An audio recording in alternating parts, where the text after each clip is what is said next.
Thanks, Nigel. So yeah, just as an introduction, the talk is on lines, drains and tubes. My name is Grainne.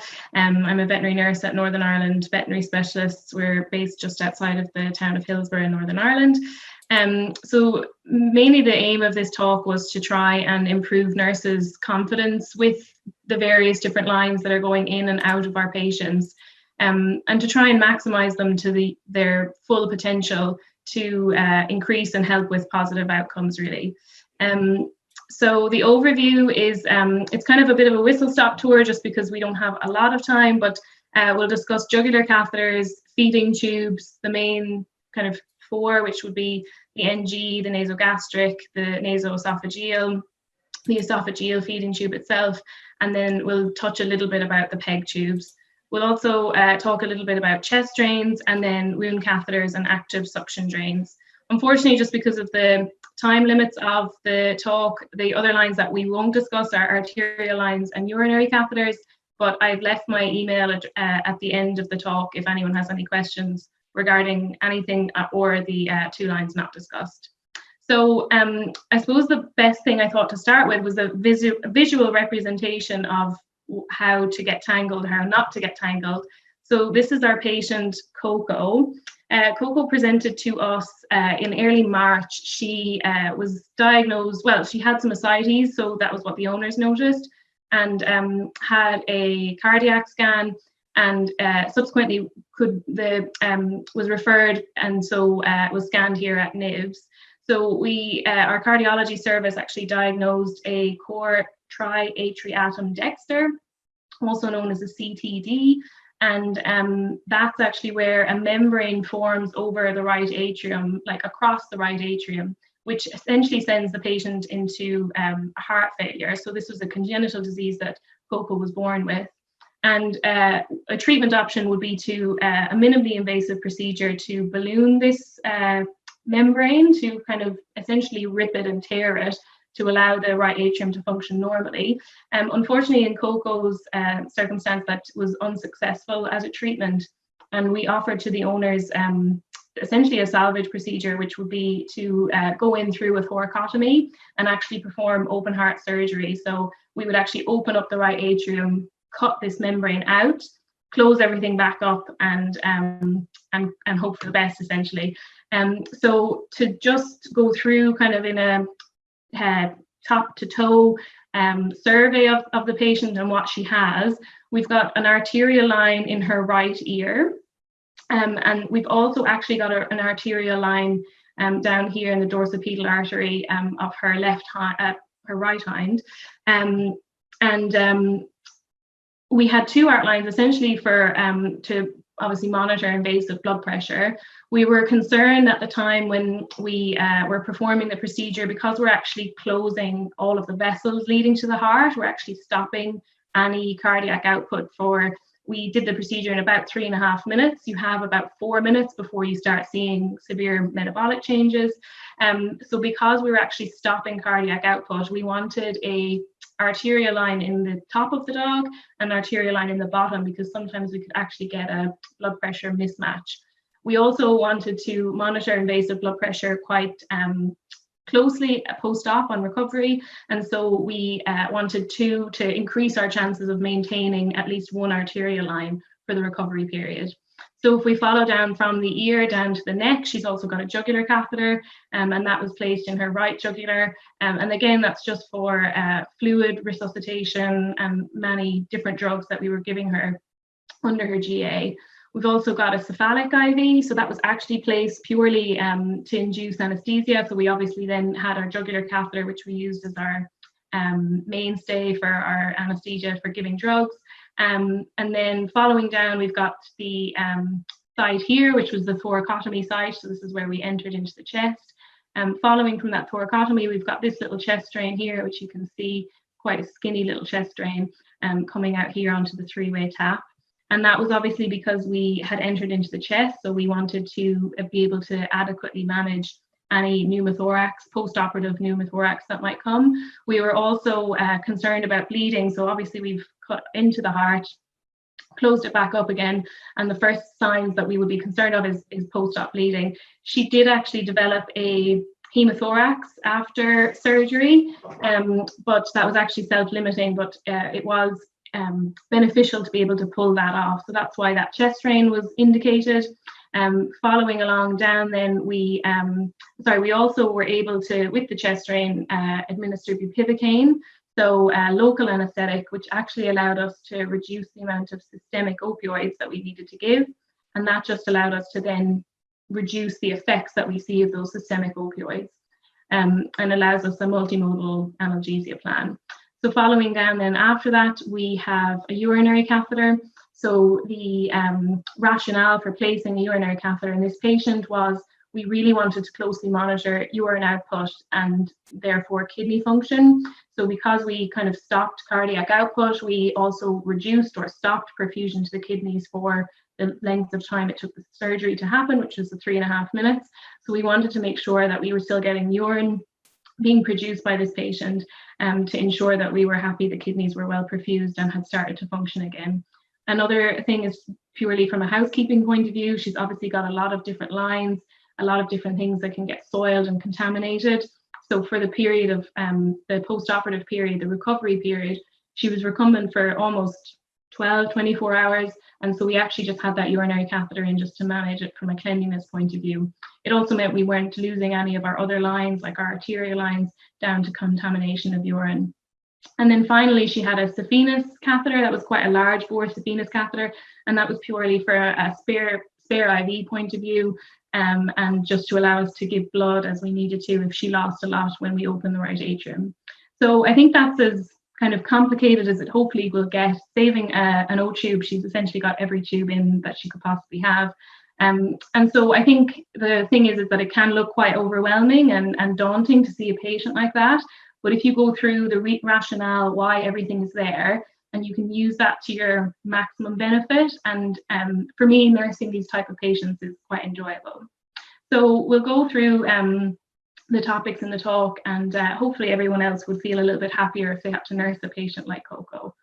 So we'll go through the jugular catheter or the central line. So these will roughly have a what, why, how to manage, how to remove sort of scenario here. So what is a jugular catheter? It's a long stay multiluminal catheter, which is usually placed in the left or the right jugular vein. So sometimes we can place these in, particularly in cats, we can place it in the medial saphenous. It's then termed a peripherally inserted central line catheter, but most often it's going in the left or right jugular vein of our cats and dogs. So I've shown a picture here. This is actually a cross section of the catheter. So this is what the catheter would look if you were to slice right through it. And you can see here there's a 22 gauge catheter and another 22 gauge catheter inside a larger catheter. So almost you imagine that it's actually two catheters within a larger one. And you can see here from the picture below that there's actually two ports. So each port is actually referring to each 22 gauge catheter. So for example, the brown port, which we'll see as a color later, will be this semicircle one, and the white one, the other one. So why would you place a jugular catheter? So essentially it's quite a broad reasoning. Any patient that requires long-term fluid therapy, any polytrauma patient, potentially a patient with multiple limb fractures that we are struggling with venous access because every bone there is fractured. Any patient that has poor peripheral vasculature. So in our patient, we'll say that is a septic abdomen that potentially has gone through the post-op and is in the recovery period, is anorexic for a period of time, has become hyperproteinemic, and actually is now suffering from peripheral edema. That patient is now going to be quite difficult to get peripheral venous access from. And so in the situation where we could have preempted that by placing a jugular catheter, we can almost ride out the recovery period without having to try and place new lines. So I think as veterinary nurses, we're often the ones to obtain and maintain venous access. So I think we can be champions and can be advocates for the patient when a venous catheter actually is beneficial. And I think sometimes because we are the ones to maintain it and obtain new ones, sometimes the veterinary surgeon in charge of the case isn't aware of the challenges of peripheral venous access. And so they aren't aware of the time that it takes, the cost that it accumulates, the stress that it puts on a patient, that these patients are often in, a post-operative phase, and should be recuperating and kind of building a bond with their veterinary nurse and starting to eat, and instead we're stressing them out with trying to get peripheral access, and their paws are huge, their limbs are big, we can't see the vein as clearly anymore. So essentially any critical patient that either will need long-term fluid therapy or a large amount of medications or drugs in a short period of time. So any patient in our practice that we envisage could become quite sick or is going to have potentially a tricky anesthesia, we will actually place a jugular catheter preemptive. The other thing about preempting a jugular catheter placement is that if you can actually place the catheter when they're having a GA for something else, then we're kind of negating a cost of a further GA down the line or a GA at a time when they're actually recovering. So there was a paper published a few years ago, and actually it took the hospital and took the average time it took to place a jugular catheter. And so the average time in that particular hospital was 7 minutes. So it's not often, enough of an excuse to say that we don't have time. A lot of the time, these jugular catheters are actually being placed while the patient, his abdomen is being clipped and prepped. So a lot of the time, it's just about trying to preempt this and, advocating for the use of a long stay catheter. So unfortunately, just because of time, I don't have enough to go into how to place catheters, but as much as nurses should be advocates for them to be placed, nurses can also place them. So it is something that as a veterinary nurse we can do, but certainly whoever places them, definitely management is often down to the veterinary nurse. And so the main issue with or common problem with jugular catheters is the risk of infection. So we've got a catheter staying in a large central vein for a long period of time. We need to handle that responsibly. So it's important to have good hand hygiene and wear gloves when handling the catheter itself. So the other thing we need to check for is obviously local infection or indeed a systemic infection. We need to unwrap the catheter twice a day and inspect the insertion site. And what we're looking for is phlebitis, infection, local swelling, anything to indicate that there's actually an infectious process going on with this catheter. We also need to monitor the temperature in these patients. And if we have a consistently pyrexic patient, do we need to consider that the jugular line is causing that pyrexia? Often it's taken in conjunction with a visual inspection of the insertion site itself. So if we do have a really red, angry looking insertion site and we have a pyrexic patient, it's often enough of an indication for us to remove it. It doesn't often happen, but I think it probably will be interesting to see if we are right. A lot of the time, what we do is take out the jugular catheter, monitor the pyrexia, and hope that it resolves. But to further pursue that, we could also potentially, after removing the catheter, culture the tip itself and culture and see if we get any bacteria. You can do that in conjunction with blood culture of the patient, so to see if we've got a bacteremia. But it's not often done just because if it's removed, we think that we've removed the source, and we tend not to follow through as long as the pyrexia resolves. So the other aspect of the jugular catheter is to flush it every 4 hours. So we really want to prevent anything clotting in the catheter, which will obviously prevent its use. Because these catheters are much wider bore than our peripheral catheters, they have more of a chance of clotting. So we use heparinized saline at 10 international units per mil. So I think, in recent years, people have gone away from using heparinized saline in peripheral catheters. And actually studies show that that's true, that flushing the catheters themselves is actually enough of to ensure its patency, whereas heparinized saline, actually what we're trying to ensure is that we are going to be able to retrieve blood samples from our jugular lines, our central lines.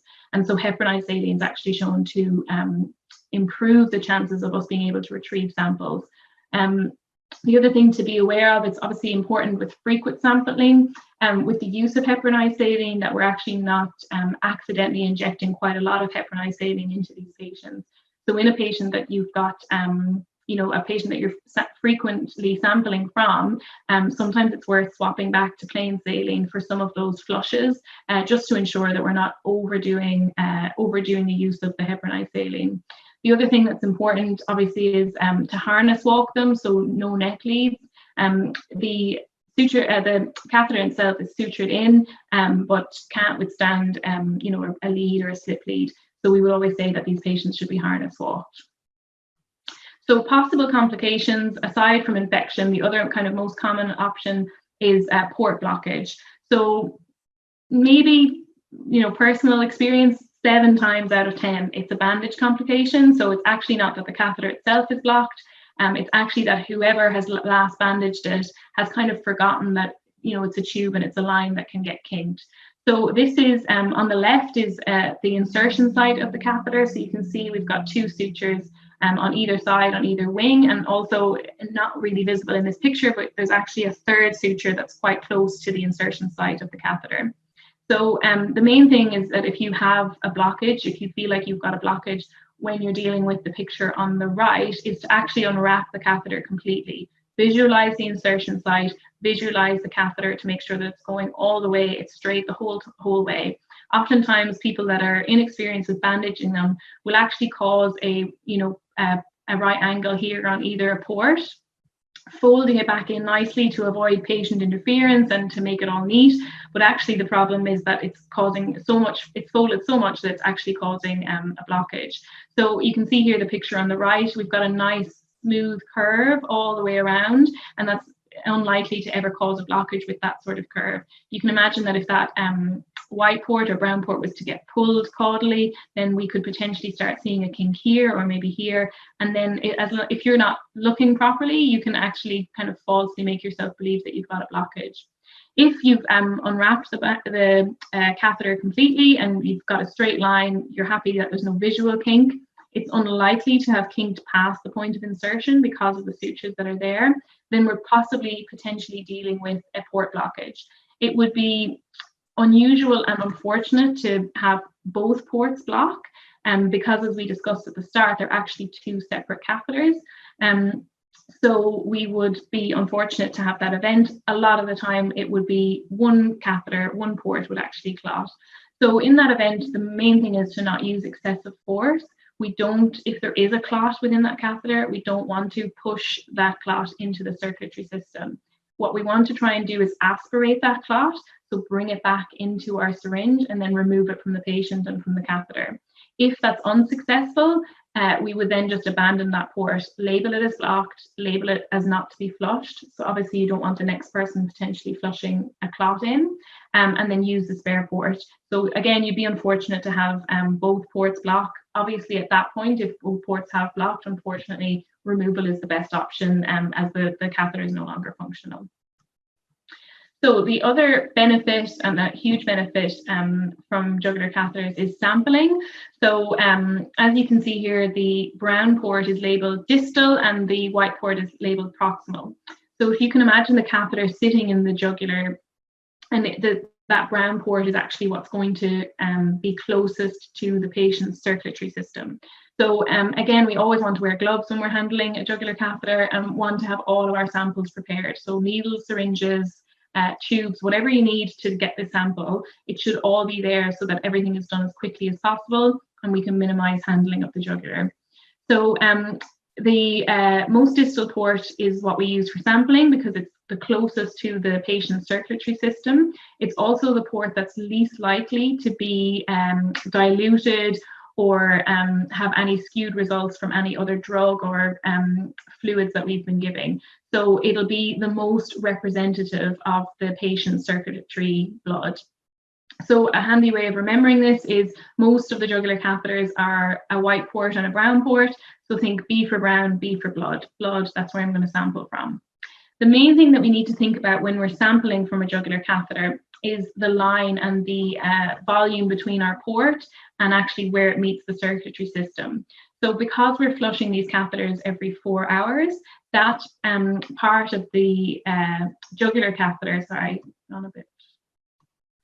part of the jugular catheter is actually going to be filled with a heparinized saline blood mix.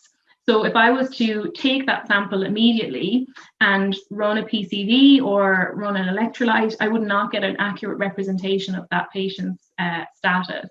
So I need to make sure that I purge the line to enough to allow for a pure sample, a representative sample of that patient. So we need to aspirate back that mixture of heparin and blood that's sitting in that brown port, and aspirate it back enough that we're happy that at which point we take our syringe off, that actually what's sitting in that line that's labeled distal, is a pure blood sample to that patient. It's as representative as if we were to do a jugular stick or a cephalic stick to get this sample. When we take a new syringe, attach it, draw our sample as required, again, we need to remember that we've got pure blood sitting in that distal port. The whole length of that distal port that we can see and that's in the patient is now full of blood. What will blood do? It will clot. So we then obviously need to flush that back into the patient to prevent clotting in that port. So that's how we would then take a sample on our average patients. We need to be concerned in our smaller patients with frequent samples, because these patients have lower circulatory volume. If you imagine, you need to remember the priming volume of the catheter. So for example, it'll say on the back of the packet that you're using that the priming volume is 1.2 mils. So if we're taking 1.2 mils of a priming volume, which again is a mixture of blood and heparin, if we even say that 0.2 of those of that mil is actually blood, just as an estimate, then actually if we're taking half-hourly samples, we're taking 0.2 of a mil of blood, and then on top of that our sample, and we can actually be taking quite large amounts of the circulatory volume of these smaller patients. So a 2 or 3 kilo cat, it starts to all add up. And that's the situation where when we start drawing back and purging our line, that actually we keep that sample, we keep it sterile, we keep it clean, and we reintroduce it back to the patient. So we draw back to make sure that we're happy, we make sure that the line is still pure, full of blood.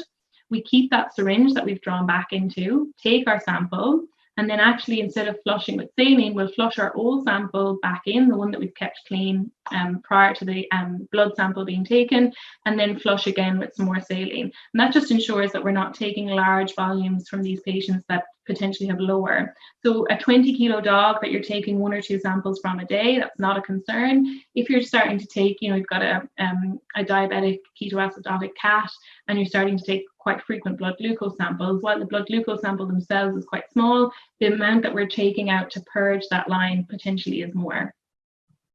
So in terms of removal, there is a kind of conflicting recommendations or personal opinions on jugular catheter removals. So I'll give you my personal opinion, which is that they're normally, in my experience, removed because they're no longer needed rather than a complication. So sometimes we'll get one port blockage, sometimes we might not get blood back from a certain port, but it's still flushing well and we're still happy it's in and it's patent. For me, most of the time I'm removing a jugular catheter is actually because the patient's being discharged. So as long as they're maintained well, and this is where some people, are of the opinion that these catheters should only be in for 3 or 4 days, the same length of time as our peripheral. But actually, when you view them, they're managed so differently to our peripheral catheters. And so I think that management will help us maintain them longer. And that's why we tend not to see really bad complications with them. So in my experience, I've had catheters in 10 to 14 days with no problem. And again, those catheters that were in for 2 weeks, they were only removed because the patient was being discharged rather than there was any problem with the catheter itself. So for removal, it's the stay sutures just need to be cut. So the 2 winged ones that we saw, and then the one around the center, around the belly of the catheter. And then essentially, as long as the primipore is ready, the catheter just needs to be slowly removed. Most important thing is that removal should occur at least 30 minutes prior to discharge, and that's just to allow another observation before they go home. Ideally, it happens well before 30 minutes. It gets removed that morning if they're getting discharged that afternoon, and that's just because sometimes when they meet their owners, they get quite excited, their blood pressure increases, and they can bleed a little bit from that jugular. Sometimes it can be quite severe and there's like hemorrhage all over the place. Sometimes there can be a little bit of oozing and it just requires a pressure bandage, but it's often more beneficial to have the catheter out, as early as possible prior to discharge. So I think that's everything on jugular catheters. The next thing we'll discuss is feeding tubes. Again, didn't have time to go into much depth about placing them, and it's more kind of about management. So the main thing I suppose with feeding tubes is step 1 is to actually monitor inappetence or anorexia. So I've just included a sheet here of a feeding chart. So this is how we would monitor our patients when they're in hospital. Obviously, sometimes it's a case where the owners are able to tell us this patient has been anorexic or inappetent for 3 or 4 days. But sometimes when they're in hospital, we aren't monitoring their food as well. And actually, if you look over a course of a few days, how much of their calorie requirement have they eaten? Are they due to get a GA tomorrow or the next day? Have they a bandage change due that they need to get something, a sedation for? Can we convert that into a GA and place a tube? And again, it's dependent on how long you envisage needing artificial feeding for. Can we place a nasogastric tube? We can place that conscious. But a lot of the time, our patients go by in hospital and we need to try and line that up with something else happening. Sometimes that sort of nursing care isn't at the forefront of the veterinary surgeon that's on their mind. So again, I think this is where nurses can, even give them a visual representation of this patient is not eating and it needs a GA tomorrow. Do you think we could place an O tube? And discuss that with the surgeon and take it together as a team. So the different tubes that we'll go through is the nasoesophageal or the nasogastric, the esophageal feeding tube, and the gastrostomy tube, which is also known as a PEG. And then we'll just go through a little bit about the general management of feeding tubes. So the NG or the NO tube, so what are they? They're a small diameter tube that are passed through the nasal cavity, and it's mainly aimed for short-term feeding, which is anywhere between less than 7 to 10 days. So the esophageal tube, the chip actually lies in the esophagus, hence why it's called like an NO, nasoesophageal. The nasogastric tube, that tip actually lies in the stomach. So that actually passes through the cardiac sphincter of the stomach. And if you were to question why you would want either one, so the benefits of the nasogastric tube is that actually we can perform stomach aspiration. And so that's useful in patients with ileus or delayed gastric motility. And we can actually monitor that and observe for it, potentially not feed if we still have stomach contents when they shouldn't have, or else potentially start a prokinetic, such as metoclopramide, if it's inappropriate, their delay is inappropriate. The risks of the nasogastric tube is because we're passing through that cardiac sphincter, it actually increases the chance of vomiting or regurgitation, so potentially not ideal in a patient that already has those clinical signs.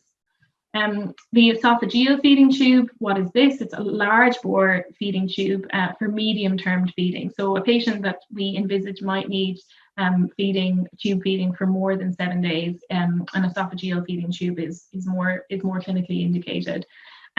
It's easier administration of meds and feed and less risk of blocking. So you can see there in the top right-hand corner, it's actually quite a large diameter tube, and is less chance of being blocked by medication than the nasogastric or the nasoesophageal. So these are placed obviously a little bit differently. You can see the picture there. There's an incision made into the patient's in right recumbency to make an incision on the left-hand side. And that's clipped and surgically prepped. The tube is pre-measured to between the 5th and 9th intercostal space. And then a skin incision is made into the neck and the tube is passed down using a right angle forceps. So a lot of the time you'll, when you watch these tubes being placed, as the tube is being fed down through the mouth and down into the esophagus, you'll see the insertion site, there's a noticeable flick of the tube as it goes down the direction towards the esophagus. And that's an indication that the placement has gone well. Not always, a way of confirming it completely, but it's very characteristic of a placement of the tube. So once any of the 3 tubes that we discussed are placed, the most important thing that we need to do is confirm placement. So the gold standard to confirm placement is a lateral radiograph. So either lateral, doesn't matter, and that's just to make sure that we're, for example, the nasogastric, that we're actually in the stomach. For the nasoesophageal or the esophageal, that we actually are outside the stomach or above it. Sometimes, for example, the esophageal feeding tube, we will actually not suture the tube in to make sure that we're in the right spot, and sometimes we'll pull that back a little bit just because we're actually too far into the stomach. So other things that you can do to confirm placement is aspiration of the tube. That should be to negative pressure if we're in the GI tract. If we're not in the GI tract, we're most likely in the trachea, and we'll be able to draw off a lot of air from any of those 3 tubes. The other thing we can do is connect the tube to a capnograph line and observe for carbon dioxide. So again, we should not be getting a trace of carbon dioxide if we're in the GI tract, but we will get a trace of CO2 if we're in the trachea. Another less scientific method is flushing some sterile saline down the tube and observe for any coughing or gagging, wheezing, or dyspnea. And the other option with the esophageal feeding tube is visual confirmation of the tube placement via the laryngoscope that can also be performed. So once we're happy with the position of any of the tubes, the NG or the NO tubes are glued or sutured into position. Once the O tube position is confirmed, it can be sutured and then bandaged in a similar way to the jugular catheter. It would be very common for a lot of our critical patients to have both a jugular catheter and an O tube, and there's no contraindication to that. We would normally try and place the jugular catheter in the right jugular vein to allow complete separation of these two tubes. From a point of view of ease, just so that no one ever gets confused with which one is which, and also just to keep two kind of surgical sites away from each other. The main thing is the buster collar to prevent removal of the NG or the NO tubes. These are not very well tolerated by the patients. I think it's quite uncomfortable to have the tubes there. The O tube is quite well tolerated. It's initially an incision, and but they don't seem to be quite painful after it, and then it's kind of avoids them completely. It's wrapped up until we need to use it and wrapped away again. So the NO tubes, they have more of a chance of coming out through sneezing or general iatrogenic removal. Again, as we say, we bandage and tuck the O tube in to prevent any patient annoyance and to prevent them removing it themselves. Even patients without buster collars and O tubes have never scratched, they've never seemed to be at all bothered by them. Even patients where the actual insertion site themselves don't look as nice in terms of some redness and swelling there. So the management, so O tubes and PEG tubes, we'll talk about PEGs in a little bit, but both of them have incision sites. Again, similar to the jugular, it's important to do twice daily inspection of that incision site. We're monitoring for signs of infection, and sometimes we can use like a povidone iodine swab if required. So sometimes if these are looking a little bit gunky, we might try and actually manage them with some disinfectant to try and reduce the chances of them getting infected. And in my personal experience, that has worked quite well. There's not a lot of O tubes or PEG that we've had to take out because of infection. Essentially then we're just monitoring for discharge, swelling, cellulitis, or patient discomfort. Again, we're monitoring for temperature, so that's the temperature there of a patient with over 41 degrees, so it wouldn't read on the thermometer. So if we start getting a pyrexic patient and in conjunction with an O tube or a PEG tube that doesn't look very nice, then potentially it's time to start considering removal. So removal for the O tube shouldn't actually be removed until a stoma is formed, so a stoma at the incision site, and that's roughly after 5 days. So regardless of whether the patient has started to eat, we need to leave that there for 5 days to try and ensure that we don't get complications after. Again, similarly to the jugular catheter, the sutures just need to be cut and the tube removed, and that wound is left to heal by second intention. Sometimes in these patients that are vomiting and regurgitating, you can actually see some food or stomach contents come from the incision site. It's important then to query whether they're on the adequate antibiotic, etc. But normally they heal quite nicely, and no issues or concerns. So touching briefly on a PEG tube, which is probably not as commonly used as the other three. So it's a percutaneous endoscopic gastrostomy tube, more commonly known as a PEG. It's easier to say. So this tube is actually a tube that enters directly into the stomach. Why would you do that? So it's for long-term feeding or for when the esophagus cannot be used. So a good example of when a PEG comes into his own, it's like, say, for example, an esophageal foreign body. We've done surgery on the esophagus and it needs time to rest. We can't actually feed these patients orally. Ideally, if you can, you want to use as much of the GI tract as you possibly can to ensure GI health. But in this situation, for an esophageal foreign body, for example, we actually want to avoid using the esophagus, and so we'll feed directly into the stomach. So these are normally placed through endoscopy, but can also be done through a laparotomy. So essentially what we're doing is these are 3 examples of peg tubes here. And essentially what happens is we're feeding that through, I keep doing that. Feeding that through the stomach. So that little mushroom is actually up against the stomach wall. That tube then follows through the stomach wall out through the lateral abdomen of the patient. So that's how we're getting directly into the stomach. This is a picture then of a peg in place. So that little mushroom aspect of the tube is actually preventing it being pulled out.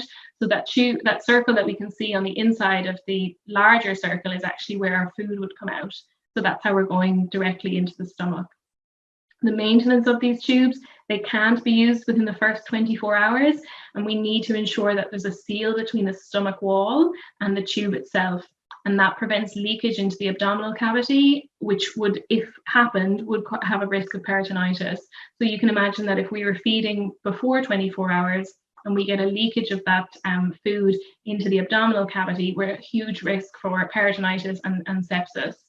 So the main other benefits, similarly to the nasogastric tube, is that these can be aspirated prior to feeding and check for ileus or delayed gastric emptying. And at this point, then we potentially would not feed the patient. So if we are already getting food stomach contents when there shouldn't be any, we don't want to overfill that stomach to potentially cause a further expansion of the stomach and therefore leakage into the abdominal cavity. At that point, it might be time to reflect on, do we need to start prokinetics in this patient? Is this patient suffering from ileus post-op? The removal, again, can't be removed too soon. So again, we don't want to cause any leakage between the stomach and the abdominal cavity. So we need to ensure that a stoma has formed. So we need to give it at least 7 days for that to form. The removal is actually normally done via endoscopy. So essentially from the outside of the stomach, the lateral abdomen of the patient, that's actually cut. Prior to that, we've gone down through with an endoscopy, grabbed the button or the mushroom, cut the tube, and then pulled, and it's pulled out through the mouth. Everything else is left to heal then by second intention. In larger dogs, there is an option of essentially cutting the tube, allowing it into the stomach, and hoping that it passes through the GI tract. Obviously, it's a bit less scientific and runs the risk of causing an obstruction further down the line of the tract. So the general management of feeding tubes, the calorie requirements, normally we say 33% on day 1, 66% on day 2, and 100% on day 3. Or a kind of newer thought process is 20% on day 1, increasing by 1/5 for 5 days. A lot of the time we'll go between these two. It depends often on how anorexic these patients have been and for how long. If it's a case where they're actually only becoming anorexic because of the surgery that we've done, we might actually start them on day 2 because they were eating very well on the day before surgery. But most of the time we'll go between days 1, 2, and 3. So it's important that we're only using a specific liquid diet. So certain diets can be liquidized to the point where they will fit down the tube, but absolutely we're running the risk of causing a blockage, particularly with the NO and the NG tubes. They're just too small a diameter to handle anything other than specific liquid diets. Some of the wide bore PEG and O tubes, whilst they can tolerate it, I sometimes feel that there's a buildup of food in these patients, of food that we've liquidized. And definitely increases the chances of them becoming blocked. So the main thing we want to try and do is prevent blockages. We want to flush before and after every meal. So essentially, when we do get a blockage, it tends to be that a little bit of food has just sat in the tube and has kind of solidified. And then we start getting like buildup of that over a time, and then eventually to the point where we get a blockage. If a blockage does occur, we normally try with some warm water. Essentially, we're trying to dislodge that buildup, like a little bit of gentle pressure and aspiration. So just trying to push and pull and just essentially just dislodge that. And as a last resort, you can use a carbonated drink. And essentially that's just trying to get the bubbles to move dislodge that food that's caused there in that buildup. We want to observe for tube dislodgement. So before administering any food, we always want to flush with water, observe for coughing, gagging, and dyspnoea. We're choosing water because if a little bit of water has gone down into the trachea, that's less of a concern than if a little bit of food has gone. So essentially that's why we're flushing with water at the start. We want to monitor for vomiting and regurgitation. That can be as a result of tube feeding or potentially a problem the patient already had. and that can cause dislodgement of the NO, the NG, and the esophageal feeding tubes. So if that's happened, it's really important to observe and potentially even take a radiograph to make sure that that regurgitation or vomit hasn't caused any dislodgement. We would always aim to feed slowly with warmed food to try and prevent nausea and vomiting. The other thing that's important when we're dealing with tube feeding is to actually allow these patients, if we can, to feed themselves. So obviously we always want voluntarily them to eat orally.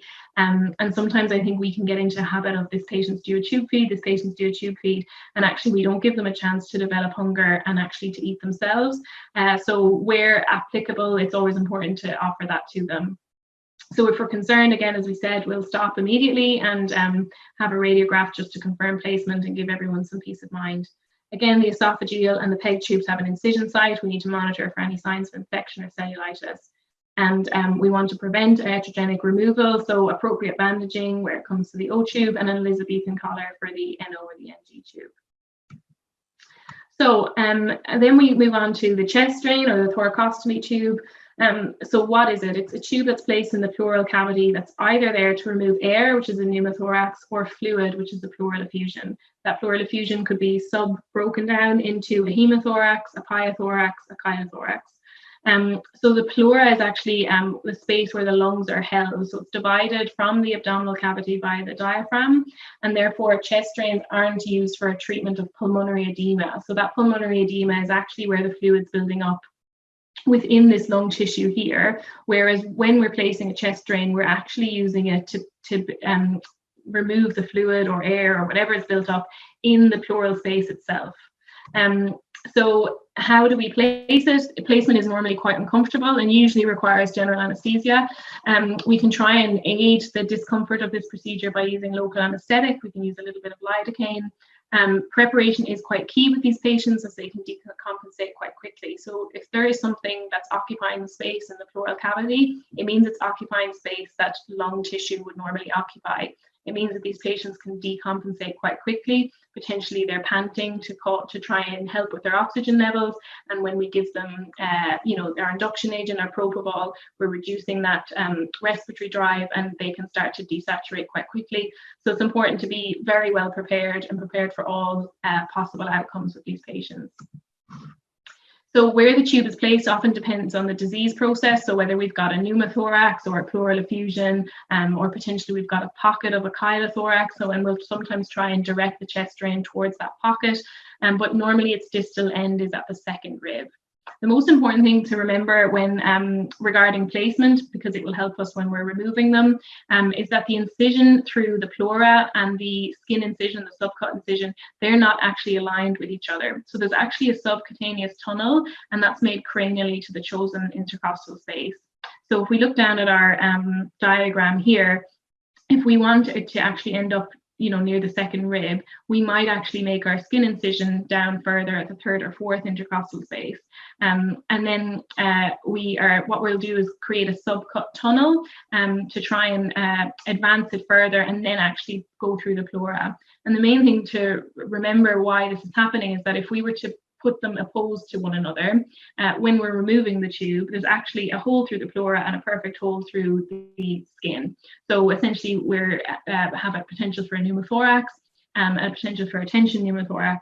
So that subcut tunnel means that actually when we remove that tube, the initial incision into the pleura is actually covered over by the subcutaneous tissue, and then the actual skin incision itself can just be left to heal by second intention.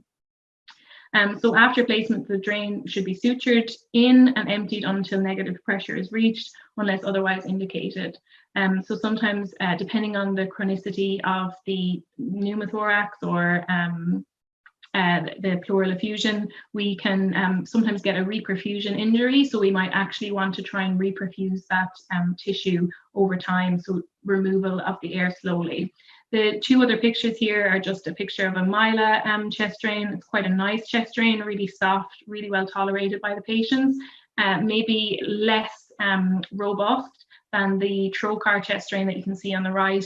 And for patients with large volumes of fluid, the trocar chest drain often is more beneficial to allow you to remove that fluid at a quicker pace. So the maintenance of these chest drains, the most important thing is that the patients are wearing a buster collar. As we said, they are quite uncomfortable, and they're uncomfortable to have in. The mylas are much nicer, but the trocar ones, and even to a certain extent the mylas, they are uncomfortable. You can get irritation of the pleural wall. And every time they breathe, they can have, it can cause discomfort. So a lot of these patients will try and get these out if they can. So if a patient removes it, can result in quite a large pneumothorax and death within minutes. So essentially, if they've got free access into this, the air has free access into this negative space. Every time they breathe in, they're going to suck more air in, eventually to the point where it'll cause a respiratory arrest. These patients require constant monitoring of respiratory signs. Maybe the tube is dislodged. Is it now open at one end? And also, if they have respiratory signs, do we need to actually drain this earlier? Is it a case that this fluid has built up, or this air has built up quicker than we realized? For me personally, I like to have multiple different things that are going to stop me causing a nitrogenic pneumothorax. So for example, I've got a one-way valve, a three-way tap, and a gate clamp. And for me, there's nothing that's too much to prevent any sort of pneumothorax happening. So I would rather have all three of these things than just one. Again, because we're having an incision site into the patient itself, we should always wear gloves when handling the chest drain, particularly if we've got a pyothorax, something that's nasty and with a huge bacterial load. And again, we just want to be prepared when we're draining the tube. So have everything ready, have a measuring jug if you think you're going to get a lot of fluid back, have various different syringes, etc., everything that you need. You don't want to be walking away from these patients mid-chest drain. I think it just allows for more mistakes to happen. So the drainage can happen as frequently as necessary, but after initial stabilization, we can normally do it down to 4 to 6 hours. If respiratory signs return or worsen, it's often worth draining it, regardless if that check is due, regardless if you're due to check it or due to drain it, and just check for an improvement. So a lot of the time, these pyothorax or hemothorax, they can all be self-limiting. So sometimes we'll draw off it, and actually what we're causing is a further buildup of blood to form. So sometimes it's worth actually seeing whether the patient will actually, the respiratory signs will regress a little bit if we do drain to a certain point. It's important to note the air volume and the fluid, so to be able to calculate that over a 24-hour period. It's also really important to note the consistency of the fluid and monitor for changes. So if we have had a patient that has been hit by a car, it's an RTA, has a hemothorax, we place a chest drain, and the comment on the chest drain is that it's serous, it's bloody fluid, it's serous sanguinous, and then all of a sudden one day someone says that actually this is actually a purulent material or a discharge or fluid, and that's worth investigating. Have we potentially introduced some bacteria or an infection to the chest? Why has this turned into a purulent? Equally, if we have a pyothorax and it's a purulent discharge, monitor that for actually an increased sign that it's becoming a bit more serous sanguinous or a bit more serous. The other thing is to acknowledge that chest drains themselves, because they're a foreign body in the chest, the body is going to have an inflammatory response to that. They'll produce their own amount of fluid. So if you have a patient that's a 20-kilo patient that's producing 40 mils of fluid from its chest a day, that's actually not as much of a concern. If we work out the maths, they can roughly produce 2 mils per kilo per day in that chest drain. So the maintenance of these chest drains, we can give some pain relief down them. So it allows us a multimodal approach to analgesia, and also allows us to reduce the use of our systemic opioids, as we mentioned in the case of cocoa. It's important again to consider the priming volume of these drains. So if we're giving bupivacaine and we're giving 1 mil of bupivacaine, and the priming volume of the drain is 0.8 mils, then actually that patient is only getting 0.2 mils. So we would often flush with either saline or a little bit of air to make sure that that bupivacaine has actually reached the patient and has contact enough to work. So the timing administration of the bupivacaine, of the pain relief, is important. So it's important that we're not administering bupivacaine and then 10 minutes later draining the chest. Bupivacaine has a onset action time of 45 minutes. So we need to make sure that that bupivacaine has had enough contact time to work. So not only do we have to make sure it's been adequately delivered to the tissues, we also need to make sure that it's been left there for long enough. So what we would say is drain the chest first, give the bupivacaine, and then if the chest isn't due to be drained until another 4 to 6 hours, then we're happy that that bupivacaine has worked. The removal is performed when no longer clinically required. It can be quite uncomfortable due to the pleural wall irritation, and because these two incision sites aren't opposed to each other. The sutures are cut and the drain is just pulled caudally. Because of the subcut tunnel, as we discussed, a seal forms over the pleural wall site, and the skin incision can be left to heal by second intention. Again, this should be pulled well in advance of discharge, just to monitor for any signs of dyspnoea or anything that to indicate that potentially there is a little bit of a pneumothorax, which might be self-limiting. But it's important not to just pull these chest drains and send these patients home into a car for however long a time.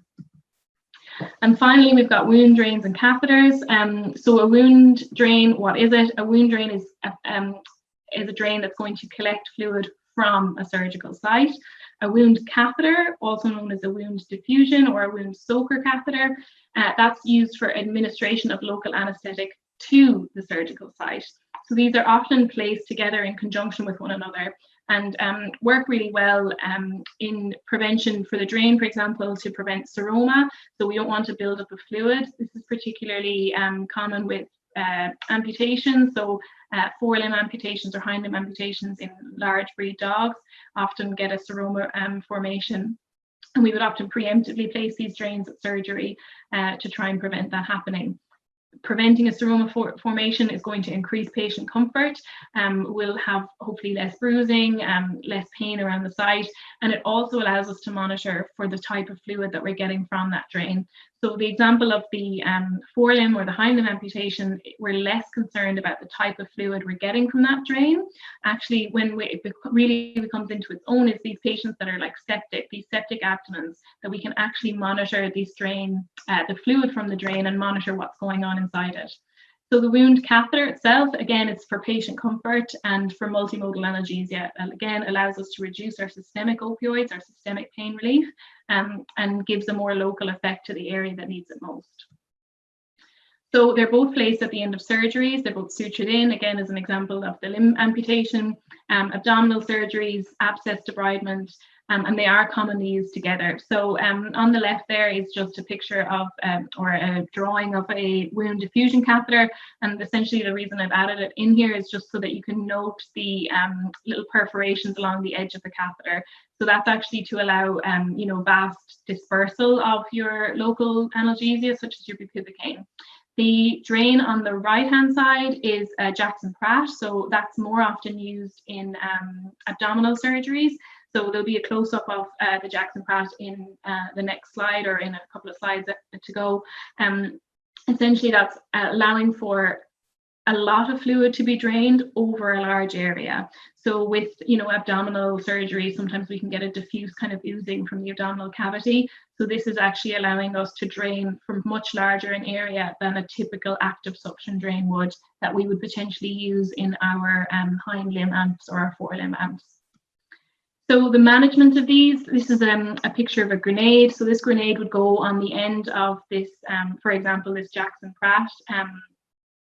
So this gets placed, this is the needle, the sharp on top, and that'll get cut at the end of surgery, and then this will actually feed into the grenade on the next picture.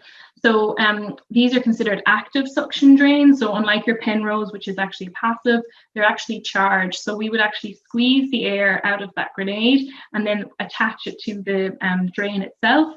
As that grenade fills back up over time due to the negative pressure, it's going to suck that air and fluid and whatever else is in there back out. And this is where it becomes really beneficial in our septic peritonitis cases, because we can actually assess the colour, the consistency, and the microscopic evaluation of these fluids without needing to tap the site. So, for example, if you've got a septic abdomen that's recovering from surgery, you don't want to have to bring that patient down, get it ultrasounded, tap the site. It's an awful lot of stress in their recovery period. And actually, we can get quite a nice sample from these drains and allow microscopic evaluation that way to monitor our sepsis status. So the fluids that we can get from them as we discussed, can be serous, serosanguinous, or purulent. And obviously we want to monitor what's happening. That we always want to go from purulent to serosanguinous. And if we're going the other way, it's an indication of an infection. Again, similarly to the chest drain, it's likely to cause to create up to 2 mL per kilo per day of fluid by its presence alone. It's an inflammatory process that the body is performing as a foreign body. That's what it's viewing it as, and so that inflammatory process will create fluid by itself anyway. This is a close-up of the Jackson-Pratt drain, just to give you an idea of the ability that it has to absorb the fluid. So it's important, again, when you're emptying a wound drain, to wear some gloves and to have a measuring jug to decant into, particularly if we're dealing with a purulent discharge with a heavy bacterial load. The other thing that's important to note is the amount of air in the grenade. So we shouldn't have air in the grenade if we have a sealed wound with no wound breakdown. If we're getting air, it's obviously, first of all, not actively working, so it's not actually sucking any of that excess fluid from the surgical site. And the other thing is it's getting air from somewhere, and if we've sutured up the site nicely, it could be indicative of wound breakdown, that the air is getting in from somehow through the wound into the drain. So this is the just an example of a Jackson-Pratt, just to show you it's much more robust and a little bit more uncomfortable to remove, actually. So the management of these, the wound catheters, the main reason they're there is to administer local pain relief. So we would give bupivacaine every 6 hours at 1 to 2 milligrams per kilogram, or potentially 1 mg per kg every 5 hours. And that's purely because it's often noted that there's quite a sting on bupivacaine on administration. And so what the idea being that we're giving it every 5 hours in the hope that the previous bupivacaine dose is still on board, thus preventing pain on admin. So again, we need to, similarly to the chest drain, we need to consider the priming volume of these catheters when administering. So we don't want those the bupivacaine to be sitting in the line rather than actually getting to the patient. And if used in conjunction with a wound drain, it's really important to uncharge the grenade or the bulb when the bupivacaine is being administered and whilst it's being absorbed. If you've got an active drain right beside where your wound diffusion catheter is, you're likely to be putting it in through one and going straight out the next, or at least some of it, reducing its effect to the patient. So we would always say that these need to be uncharged for at least 45 minutes, which is the onset of action of bupivacaine, and then recharged again to suck out whatever necessary.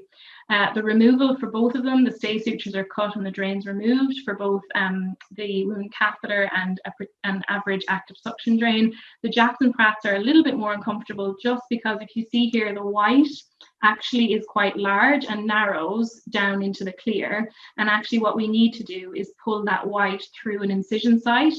So whilst the drain, the clear part of the drain is sitting quite nicely and quite comfortably, we actually need to stretch that incision site to allow that white part of the catheter to be removed. So oftentimes we'll actually coincide that removal of that drain with an injectable dose of opioids. So if your patient is on methadone every 4 to 6 hours, try and actually give that methadone and then remove the drain at the same time to make sure that they've got the maximum amount of analgesia that they can have. Again, removal of any of these, because there's fluids going in and out of these patients, discharge is not uncommon. A little bit of ooze from a wound diffusion catheter or a active suction drain is quite normal. Obviously something worth observing for and making sure that it doesn't become too much to handle, particularly when these patients are being discharged. So again, it's nice to be able to remove the drain, give it a few hours, be able to clean up any discharge, and then happily discharge the patient knowing that it's not going to leak everywhere. So that's the end of the talk. I hope that was informative. I feel like it was a bit rushed, but hopefully it gives everyone a bit of an idea of the different things that go in and out of our patients. And just to show that it can actually benefit sometimes, that is Coco. Probably 4 or 5 weeks after her surgery, she did fantastic and is a normal dog. I think the prognosis for her without the surgery would have been maybe up to a year. She would have lived up to a year. And so hopefully she's on her way to a healthy, happy life with the aid of all these lines, drains and tubes that we used for her. That's lovely. Thanks, Grainne. That was a really good talk. Thank you. I'll just read this thank you out, really. Just says phenomenal. Thank you so much. So, really good talk there. So thanks so much for your time. We've got a few other questions coming through as well, if that's okay. So I'll just sure, no worries. First one, with the case that you had at the beginning, the patient had multiple tubes.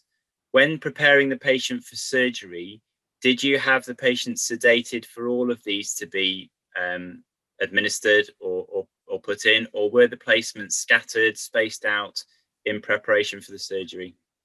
Sure. So the cephalic IV was the first IV that we placed. We just needed to place, it was a large bore IV just to induce anesthesia. After that, it basically came step by step. So we placed our jugular catheter next, then we placed our arterial lines, and that's mainly because that's the minimum that we need to get through our surgery. If unfortunately, maybe not a nice way to look at it, if she were not to have survived the surgery, it would have felt a waste to place a urinary catheter, to place a chest drain. So essentially we went into theatre with what we considered the minimum, which was quite a lot really, which is a jugular catheter, a cephalic catheter, a saphenous catheter, and 2 arterial lines. That was what was placed. She was induced off the cephalic, so we pre-medded her with some methadone, placed a cephalic IV, induced GA, and then placed everything else under GA. Once she survived the open heart surgery aspect of the procedure, we then placed the thoracic drain. Once she then got to the point where she was almost due to recover, that's the point that we then placed the urinary catheter. So again, it's to try and not create a huge cost for your practice. If that patient was to not survive and we had placed a urinary catheter prior to the surgery, it would have felt quite wasteful. So it was taken in steps as we went. Great. And just to build on that as well, Grainne, so sort of my question really here, do you, so in terms of placing the tubes, you sort of do it in terms of need. Is there any order? So say, for example, you wanted to place a central line and an O tube. Is there one that you would place first, or is it just, depending on the situation? So we'll always place a jugular catheter first, just because if we will always try and place it in the right-hand side to avoid the O tube interfering. So if you imagine that, say we're unsuccessful on the right-hand side, it's actually harder to place the jugular catheter with an O tube sitting in the same side of the neck. And the other thing is that if you think of in order of cleanliness, we're going into a vein versus we're going into the GI tract. We'd rather have the cleanest procedure done first and then follow up with the dirtier procedure. Brilliant, thank you. We've got a couple more, so if we've got time, I'll just run through these quickly, if that's okay. Sure. You've had some other really nice comments, really informative. Thank you, looks fab. Another question here: after placing an O tube, do you feed once recovered a third the daily amount? So depending on the time of the day, we would sometimes repeat day one. So if we're, for whatever reason, placing an O tube at 3 o'clock in the afternoon, the patient's only recovered, we would say kind of up, standing, out for a walk. That's at the level where we'd be happy to then start feeding. It might be that we can only kind of squeeze 1 or 2 tube feeds in at that point. And what we would say is we'd repeat day one again tomorrow. So we would have day one, 2 tube feeds of 33%, and then the next day again would be 33% of a day one. So we would never move from half a day to the next day. We'd always try and repeat that day, if that makes sense. Brilliant, thanks, Grainne. And last question, can you elaborate a little on charging the grenade, please? I'm a little unsure of what that means. Sorry. Also, thank you, great talk. Okay, so the grenade essentially is like an accordion. It's got a flat base and then a little port that's extending out. So the drain is actually placed in theatre. It's done by the surgeon. And essentially what happens is we've got maybe the suture site, and then the drain is coming out from close by the suture site.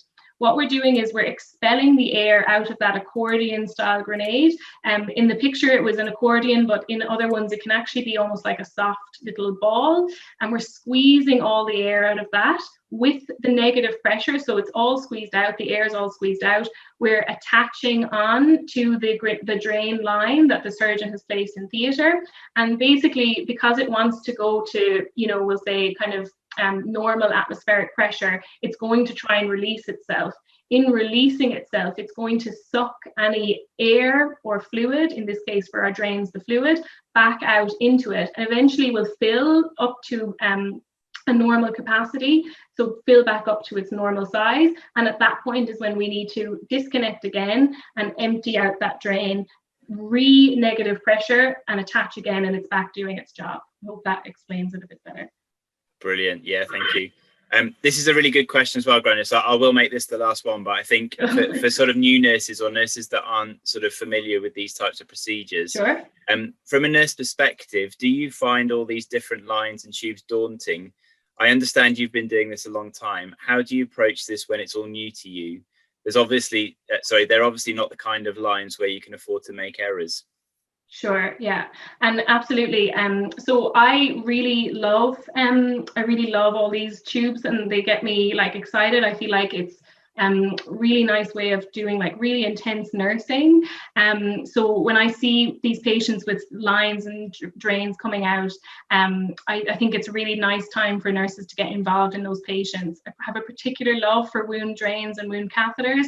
I just really love getting all this gunky fluid out, and I think you can really notice a difference of local anesthesia, local analgesia even, in these patients, and being able to assess their comfort levels.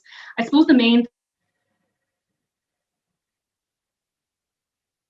thing is that ask someone, and after a while it starts to become really familiar. You'll notice the difference between what a jugular catheter looks like and an O tube looks like. You'll notice the difference between a chest drain versus a urinary catheter, and you start just to become more confident as the more you use them. The main thing I would say is that yes, absolutely, you cannot afford to make a mistake with them. Always just grab someone with you. It's so daunting to go into a patient like Coco and think, oh my God, all of these lines, what am I going to do? So the main thing would be is to have someone go through them with you. And once you understand what everything is, and why everything's there, you'll know that, you know, a chest drain is never going to be in that position, or it's obviously that must be an active suction drain, and this must be a wound catheter because of the attachment it has, and that sort of thing. So it's unfortunately is with time, but there's always going to be someone there that you can say, I'm going to do this, can I just double check with you that this is the right thing? And I think you can't go far wrong, and you'll become more confident over time. Brilliant. Well, that's lovely. Thanks, Grainne. I think we'll leave it there from a question point of view. So, sure. Yeah, I just really want to say thanks so much for your time. I think we got up to sort of 39 people at one point listening, which is fantastic for 8 o'clock Great. on a Wednesday after a busy day at work. So, we really appreciate your time. It was a fantastic talk. So that's it. So, yeah, thanks very much, Grainne, again. And yeah, thank you, everybody. Have a really good evening. Thanks, Nigel. Cheers. Take care. Bye-bye. Bye.